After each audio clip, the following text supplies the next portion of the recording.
அனைத்து audio technician நண்பர்களுக்கும் வணக்கம். ஒரு கலைஞர் டிவி இது வந்து பவர் சப்ளை ஆன் ஆகலை அப்படின்னு சொல்லிட்டு கம்ப்ளைண்ட் கொடுத்துருக்காங்க.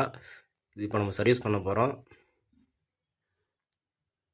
இது போல் டிவியில் வந்து பார்த்தீங்கன்னா இந்த மாதிரி சீரிஸ் லேம்ப் போட்டு செட் பண்ணோம். அந்த பாக்ஸ்க்கு வந்து நம்ம சீரிஸ் அங்கே வச்சுருக்கிறோம். அந்த இடத்துல இருக்குது, உங்களுக்கு தெரியுதான்னு தெரியல. சால்டிங் தூங்குது பாருங்க, பக்கத்தில் இருக்குது. அங்கே இந்த பாக்ஸுக்கு வரது சீரிஸ் லைனாக தான் வரும், ஏசி லைன் வராது. அந்த பாக்ஸில் ஒரு சீரிஸ் ஏசி லைன் ஒன்று, சீரிஸ் லைன் ஒன்று இருக்கும். இந்த மாதிரி சீரிஸில் போட்டு இப்போ நம்ம ஆன் பண்ணுறோம் அப்படின்னா கிட்ட ஆன் ஆகலை, அங்கே பவர் லைட் எரியலை. அதனால் என்னன்னா இதுக்கு வந்து பவர் உள்ளே வந்து அவுட் ஆகலை.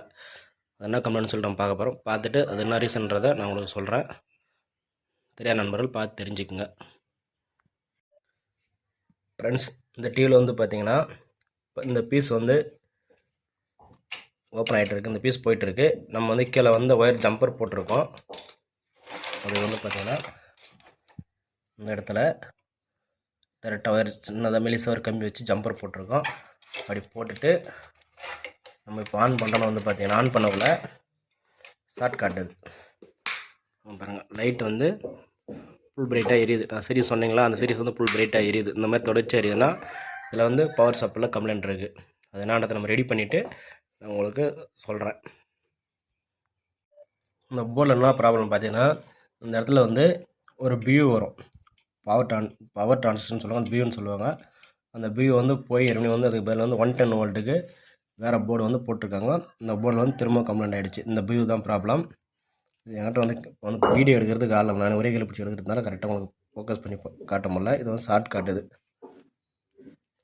பீப் சவுண்ட் வரும் பாருங்கள், அதை வச்சு கண்டுபிடிச்சிக்கோங்க. முடிஞ்சால் நான் வீடியோவில் காட்டுறேன்.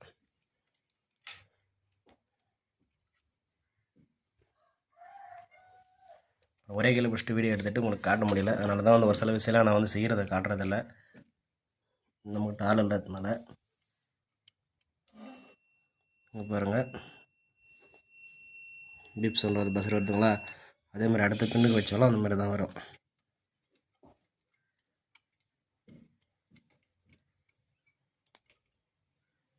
சரி, கரெக்டாக வைக்க முடியல ஒரே கையில். அது அடுத்த பின்னு அந்த மாதிரி இது வந்து கம்ப்ளைண்ட்டு. எது வச்சாலும் ஷார்ட் காட்டுது, பஸ்ஸர் அடிக்குது. அதேமாதிரி நம்ம வந்து பவர் சப்ளை போட்டாலும் அங்கே வந்து ஷார்ட் காட்டும். ஏன்னா வந்து இங்கே ஃபஸ்ட்டு சுவிட்சு போடுறவங்கள அங்கே வந்து லைட் வந்து எரியும். ஆனால் இதோடைய கம்ப்ளைண்ட்டால் தான் அதுமாரி பண்ணுது. இப்போ நம்ம வந்து இந்த போர்டு வந்து தனியாக கிடைக்கிது, ஒரு 100 ரூபாய்க்குள்ளார தான் வரும் அந்த போர்டு. அந்த மாதிரி ரெடிமேடாக கிடையாது. இதில் இருக்குது தலைமை எஸ்எம்டி இருக்குது, துருவலம் இருக்குது. அதனால் நம்ம வந்து இதை வந்து கரெக்டாக நம்ம சர்வீஸ் பண்ணி எடுத்து மாற்ற முடியாது. போர்டை வந்து ரேட்டு கம்மியாக தான், 100 ரூபாய்க்குள்ளே தான் வரும். வேறு போர்டு வாங்கி ரீப்ளேஸ் பண்ணி மாற்ற முடியாது. நம்ம மாற்றிட்டு உங்களுக்கு கிட்ட ஆன் பண்ணி உங்களுக்கு காட்டுறேன்.